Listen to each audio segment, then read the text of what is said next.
Well, I'm still kind of thinking I may overthink things too much. I only have so much sand in the backyard, and so I have some crummy landscape rocks that I could put some of those down in there and tap them down. I'm not sure about that either. And I happen to have a 2x4. You know, I could use as a straight edge after I get the block in there, but I was looking at just this short little 2x4, and it's got just a slight bow to it. I mean, not a whole lot, but just enough to where it could be off depending which way I turn this. It might be up too high. Turn it the other way, it might be down too low.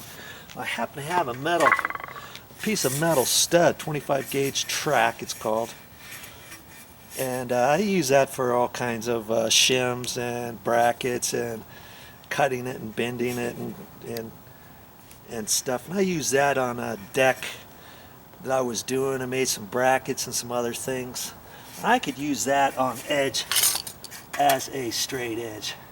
I think that's what I'm going to do, and not use this other 2x4.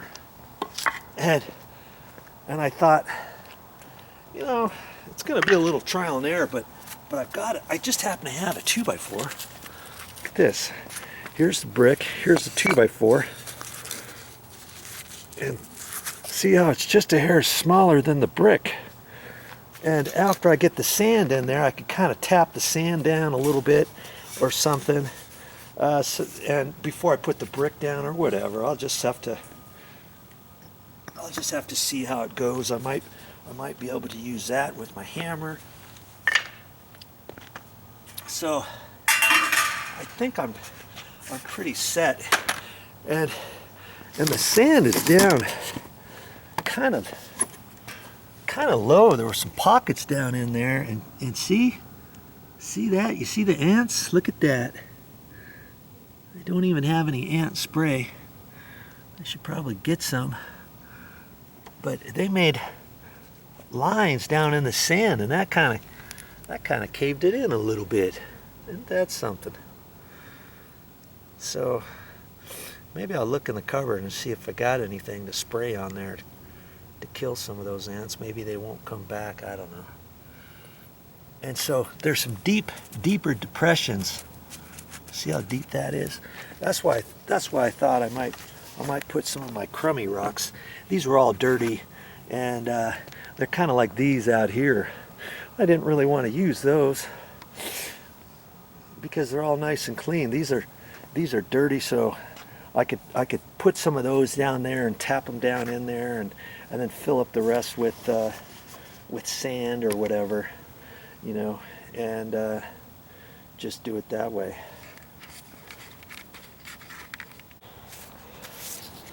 Well, look what I found in the garage. Taro ant killer. Let's just see what I can do with that, huh?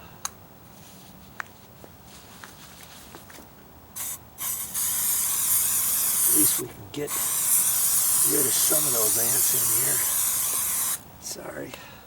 Sorry, Mr. Ants. I'll keep that taro handy. And I'm just getting ready to get started here. Usually I have my nail bag for whatever I do, and I'm just feeling a little lost. I decided not to use my nail bag, I didn't think I really needed it. Okay.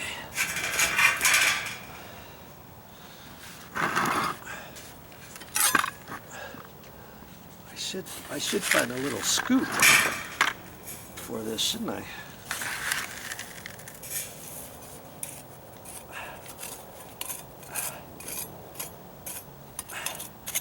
Guess I should clean out all the smaller stuff that was in between the bricks and kind of put that down in the low areas. Boy.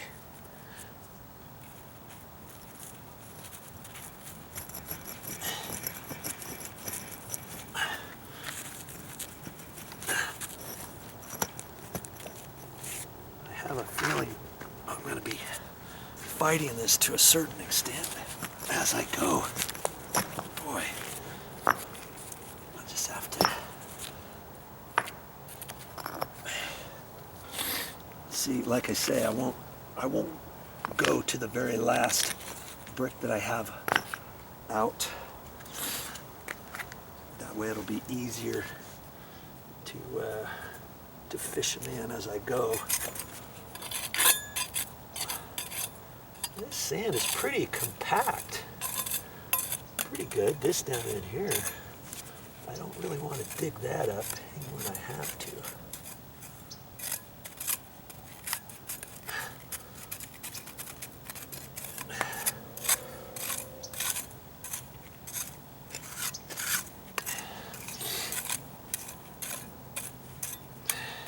I said I was going to throw some rocks in there. Maybe I'm not going to throw any rocks in there.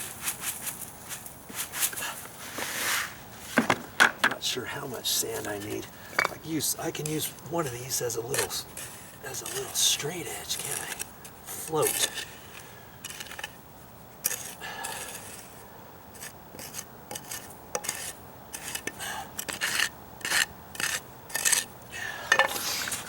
We'll just try this.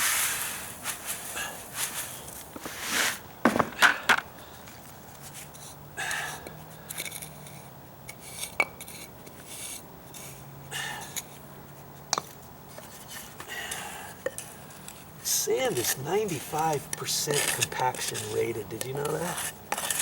95. We'll see.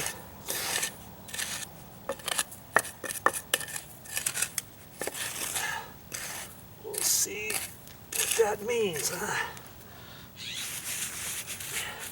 And I also found just doing it with your glove, you can get things pretty level. Just the glove and kind of doing that. I did that for the back stones in quite a few different areas.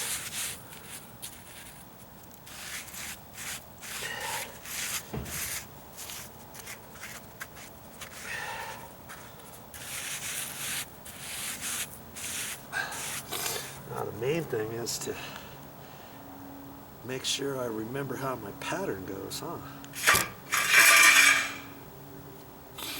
And I pretty much remember that. Now see, it's way up too high. And I thought I could do that and see if it would go down. So I'm just going to have to kind of take my putty knife along each place.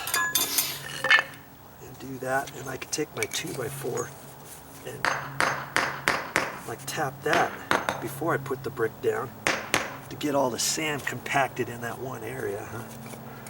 Like that. And then I can see how well that's going to be before I do any more. I'm way up too high still, so I'll just keep working at it. Oh boy, this is going to take longer than I thought. That's okay.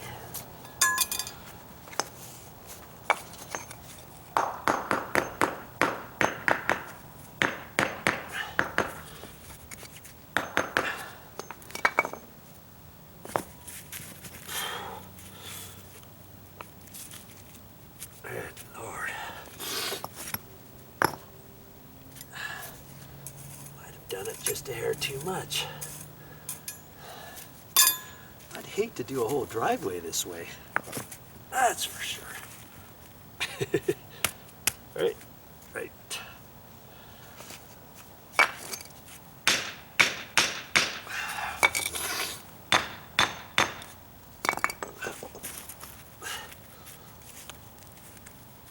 Okay, that looks pretty good there.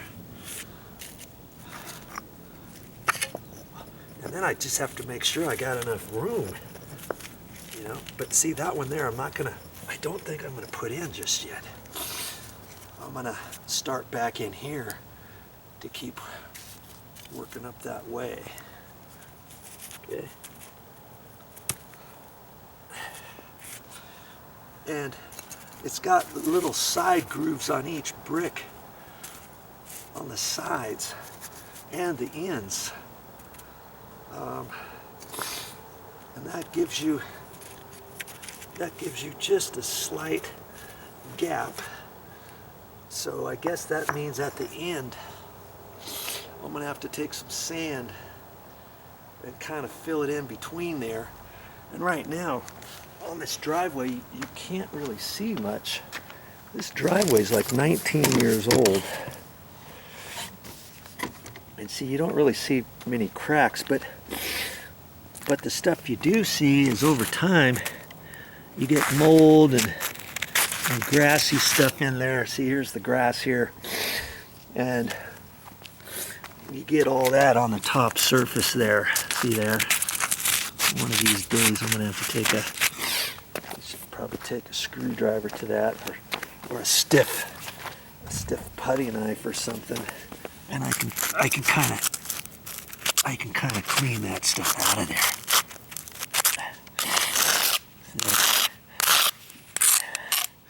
But it's growing most of the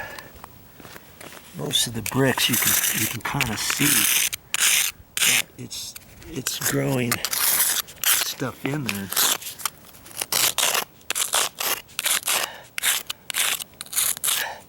So that's why you don't really see any gaps in there. But when they first installed this, it's left with little hairline gap, and then you fill that up with sand. You know, the sand that you installed down below, you do the same thing, kind of in between the gaps. Okay.